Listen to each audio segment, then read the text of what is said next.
Hello and welcome back to another video on the rest of and another edition of AEW Dynamite Out of 10. And yeah, it's a big episode of Dynamite this week. With Statlander and Jamie Hayter competing for the first time one-on-one in AEW to see who would challenge Mercedes Moné in the Owen Hart finals, as well as much more in the men's divisions. So yeah, we started seeing with Tony Schiavone, who opened the show with the rapper Master P, who introduced the TO's champions, the Ops. The Death Riders interrupted the celebrations to lay out the title holders. When Samoa Joe caught Mox in a coquina clutch, the Young Bucks and Okada attacked the Samoan submission machine with a steel chair. Swerve and Omega came out to even the odds and send the Elite and Death Riders running. Joe then accepted Moxley's challenge for a collision, warning he was coming for his title. This was chaos from the outset, setting a wild pace of appearances along the way. Everyone who got involved made sense beside Master P, who was likely just a celebrity in appearance, but he was minimal involvement. The Ops standing tall with Omega and Swerve certainly teases them fighting the Death Riders Double or Nothing Anarchy in the arena. It's likely Joe will get his world title shot before Double or Nothing, allowing Mox to pick up perhaps his final successful title defence before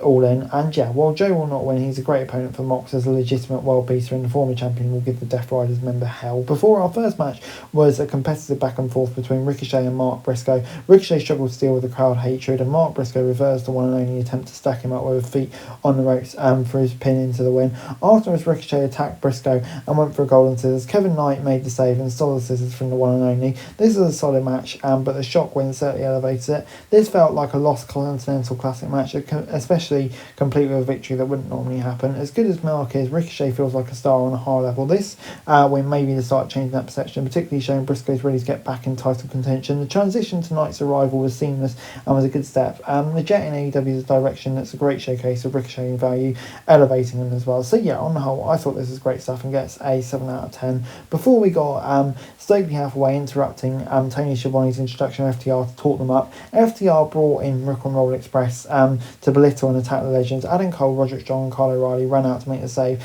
It's good to see Stokely finally back on TV. His inconsistent usage in AEW is becoming an awkward running joke, so there's little payoff for his angles. However, he fits the new heel FTR well, proving his value right away by striking all recent punishments from their record. The use of Rock and Roll Express felt a bit played coming out of FTR, but Dak constantly cutting off Ricky Morton was a delightful way to draw heat. So far, this is a much needed change for FTR, and I think, yeah, it could be great, especially when Cope returns. But moving on into the Young Bucks versus Speedball Mike Bailey and Kevin Knight. The Young Bucks had found a dangerous challenge in these two, and only an interference from Ricochet saved the Bucks. After the one and only grab Knight's legs, the Bucks caught him on the springboard and hit an EVP trigger to win. Welcome back to the Young Bucks. Their first match back in AEW was an absolute blast and a perfect showcase of the value of their brand.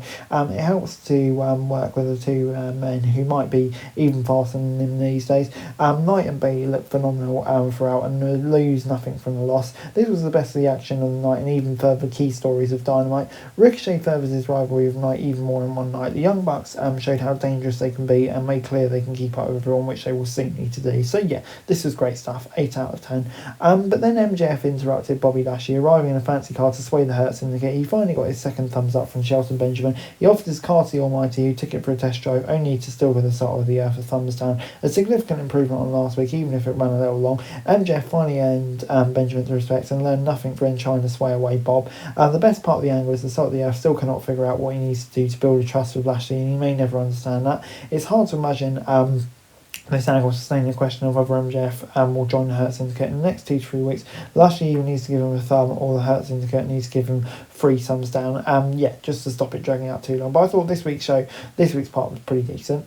We then got Will Ospreay and Brady King versus Takeshita and Josh Alexander. The combined efforts of the Callis family were too much for Ospreay and King, as Alexander finally kept the hand of Hell down with a C4 spike. After the win, Archer chokeslammed Ospreay before Fletcher arrived. Hangman then tried to get his hands in, but Roppongi Vice attacked the Cowboy from behind, setting up Fletcher's brainbuster. After last week's running back, Ospreay and Takeshita were in a dangerous position, but this was still fun. It was never going to be at the same level. If anything, it felt like this was about 2 other men. Alexander got to hit hard and look dangerous, while King showcased his resilience, fighting for impossible odds. The size of the Don Callis family is now almost overwhelming. Even the Death Riders cannot match up to them, following the turn of Rocky Romero and return of Trent Beretta. The post-match was a great high spot for Fletcher, saying why he could defeat Hangman, even if he's certain to these. It'll be interesting to see what the group does after the There's so many moving pieces, an army will be needed to contest the family. So yeah, this was great stuff.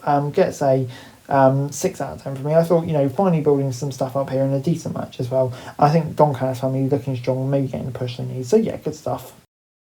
We then got Women's Owen Hart Foundation Tournament, Chris Statlander versus Jamie Hayter. Stat went all out here, throwing her body at Jamie Hayter to take this win, but it was Hayter who had the final answer. She caught Stat flying a Hayter 8, followed by another short-term version of the move to win. Mercedes Moné came out afterwards to stare down her finals opponent to win the show. This was the only match that could main event this week's card. The stakes were clear, the result was unpredictable, the talent was undeniable. Hayter and Stat have been kept apart all the way to the moment, and they showed why they couldn't be here. Both women dug deep into their well. Stat showed off her high flying while Hayter went ground and pound with submissions. It felt like they could have done at least a few more minutes, as this was rare Dynamite to end right at 2 hours. Still, they made the most of their time. This was Hayter's moment to remind everyone who she is. Either woman could have won, but Hayter makes Double or Nothing more unpredictable. Either way, Hayter resolved history with Tony Storm, sending back to before the timeless one, and versus the CEO. Maybe the match AEW could ever produce, with the winner going on to face Tony.